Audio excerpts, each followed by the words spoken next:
जंतर मंतराचेर आमरण उपोषण करपी सोनम वांगचूक दिल्ली पुलिसांनी उखल्लो। आदी ठरयिल्ल्या प्रमाण सोमारा CJP समर्थकांनी संसदेचेर मोर्चाक आरंभ केला, पूण पुलिसांनी लाठीचार्ज केलो। आंदोलकांक मेट्रो स्टेशनारूच आडून दवरले, पूण अभिजीत दीपिकेच्या वडिलांन आज सरकाराचेर उतराचो फारपेट केलो। ही लोकशाहीमध्ये भारतीय लोकांची चूक आहे। त्यांनी अशा व्यक्तीला निवडून दिले की ज्याला कुटुंब नाही, मूल नाही आणि त्याला संसाराचा कुठलाही व्याप नाही। त्याला संसारामध्ये ज्या काय गोष्टी लागतात, ज्या कुटुंबामध्ये ज्या गोष्टी लागतात, त्याला त्या गोष्टीचं काही देणं घेणं। तो मोकाट सुटलेला सांडा आहे। अशा माणसाला त्यांनी पंतप्रधानपदी बसवलंय आणि त्याचे हे परिणाम सर्व आम्ही भोगतोय आता। मनुष्य प्राण्यांचे हो आहे ना, मनुष्य प्राणी सर्व प्राण्यामध्ये श्रेष्ठ आहे। जे काय पृथ्वी तलावर जेवढे जनजाती आहेत त्याच्यामध्ये गाढव आले, डुक्कर आले, बैल आले, कुत्रे, मांजरे सर्व आले, त्याच्यामध्ये मनुष्य प्राणी सर्वात श्रेष्ठ आहे। त्याला विचार करायची त्याच्यामध्ये क्षमता आहे, निर्णय घ्यायची क्षमता आहे, त्याला बदल करायची त्याच्यामध्ये क्षमता आहे। की त्या प्राण्यापैकी एक नरेंद्र मोदी या प्राण्याला परमेश्वराने सुबुद्धी द्यावी की या मुलांचं ऐकावं त्यांनी आणि त्या धर्मेंद्र प्रधानचा राजीनामा घ्यावा। तिथे दुसऱ्या बसवा तुम्ही, ते काय म्हणतात का दुसरं बसूच नका। तर ते नरेंद्र मोदी या प्राण्यांना परमेश्वराने त्याला सुबुद्धी द्यावी, मला एवढंच म्हणायचं। शिक्षण मंत्री धर्मेंद्र प्रधानाच्या राजीनाम्याची मागणी आता CJP पुरती मर्यादित उरली ना, ती आता पुऱ्या देशाची मोख झाल्या। जंतर मंतरचेर आणि सोमारा दिल्लीत देशभरच्या लोकांचो लोट पळोवपाक मेळ्ळो।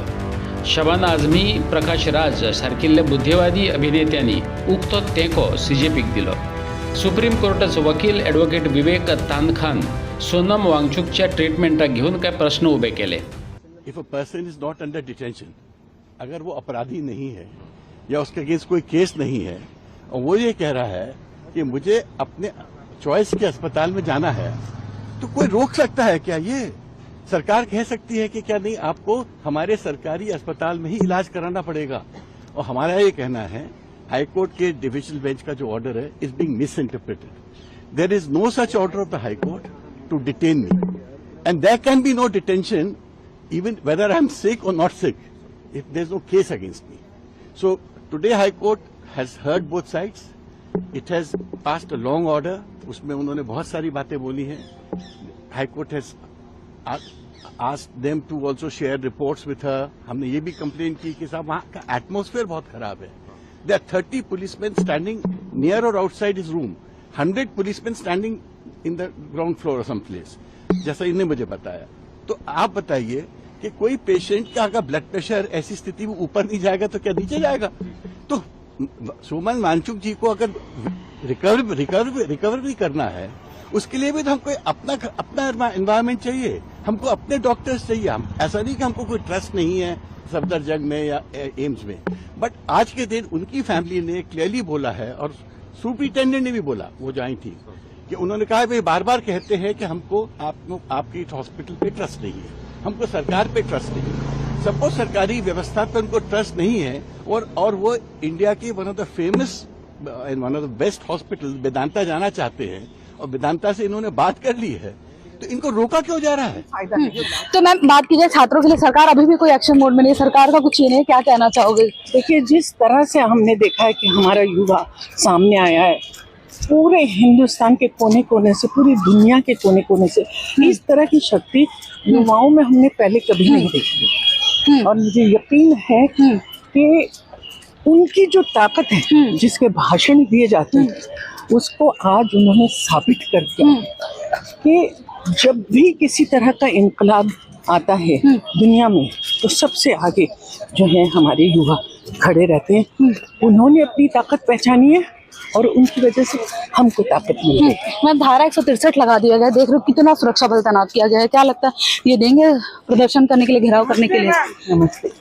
हाँ मैम, देखिए, हम लोग तो यहाँ आए हैं, अब देखिए, एक हमारा डेमोक्रेटिक राइट है, हमारा मुल्क का संविधान जो इस पूरी दुनिया का सबसे खूबसूरत संविधान है, उसके बुनियाद पर हम लोग यहाँ आए हैं, सिर्फ पीसफुली अपनी बात रख रहे हैं। कोई भी वायलेंस हमारी तरफ से नहीं हो रहा है। देशभरच्या निष्पाप निरपराध भुरग्यांचो बळी गेल्ल्यान नैतीक जबाबदारी घेत केंद्रीय शिक्षण मंत्र्यान राजीनामो दिवचो अशी मागत वैज्ञानिक आणि पर्यावरण मोगी सोनम वांगचुकान उपोषण चलयल्लें। पुलिसांनी बळजबरेन वांगचुकाक उखललो ते विशींची तिडक आता हेर राज्यांनी व्यक्त जावपाक लागल्या। महाराष्ट्रात उद्धव ठाकरेच्या आव्हानाक हजारांनी लोकांनी सपोर्ट दिलो। गोंयांत राजदीप नायकान केल्ल्या आव्हाना उपरांत आझाद मैदानार लोकांनी उपोषण केलें। अस्वस्थ तरुणाईचें आंदोलन चालूच उरतलें, पूण एक प्रस्न फाटीं उरताच, लोकांचो आवाज आयकपाक खऱ्यांनीच पॉलिटिशियनांकडे वेळ ना काय राजकारणी लोकांक खऱ्यांनीच जल्ले आणि किडे समजतात? इन्कलाब जिंदाबाद म्हटल्याने कोणत्याही आंदोलनाला डाग लागणार आहे। जी आंदोलना जी घोषणा ही भगतसिंगांनी इंग्रजांच्या विरोधात दिली होती ती आज या सरकारच्या विरोधात आता बघा, आता पण मला ऐकायला येते आझादी आझादीचे नारे आहेत। तर आझादी जाती व्यवस्थेपासून हवी आहे, आझादी शोषणापासून हवी आहे, तर नको आहे का? म्हणजे स्त्रियांना पितृसत्तेपासून हवी असणारी आझादी, शोषणातून मुक्तीची आझादी, या सगळ्या आझाद्या आम्हाला आज हव्या नाहीयेत का? फक्त स्वातंत्र्याची परिभाषा फक्त देश स्वतंत्र झाल्याने पूर्ण नसते होत, तर त्याच्यामध्ये महिलांचं स्वातंत्र्य असेल, जाती अंताची लढाई असेल आणि शोषणमुक्तीचा एक लढा असेल। तो लढा तुम्हाला आम्हाला पाहावा लागेल आणि हे त्या आझादीची घोषणा आहे की यामध्ये वेगळं काय असं मला वाटत। आणि इथे कोणते देशद्रोही लोक दिसत आहेत आपल्याला, देशविरोधी नारे कोणते लागतायत इथे सगळे या देशावर प्रेम करणारे, भगतसिंगावर, या देशावर, आपल्या भारत मातेवर, सर्वांवर प्रेम करणारा विद्यार्थ्यांचा एक समूह हा इथे एकत्रित होतोय। आणि ज्या वेळेस दबाव निर्माण करणाऱ्या राजकीय शक्ती आणि स्टेट म्हणून जेव्हा एक देश म्हणून सरकार जेव्हा दबाव निर्माण करतं तेव्हा ते त्यांच्या व्यवस्थेला प्रश्न विचारणाऱ्या लोकांना आजपर्यंत देशद्रोही म्हणत आलेत। याचा अर्थ यांचं देशद्रोहाचं इलिगेशन खरं होत नसतं आणि मुळात धार्मिक नारे हा मुद्दा कोणत्या धर्माचा आहेच नाही आणि इथे कोणताच धार्मिक नारा लागला नाहीये।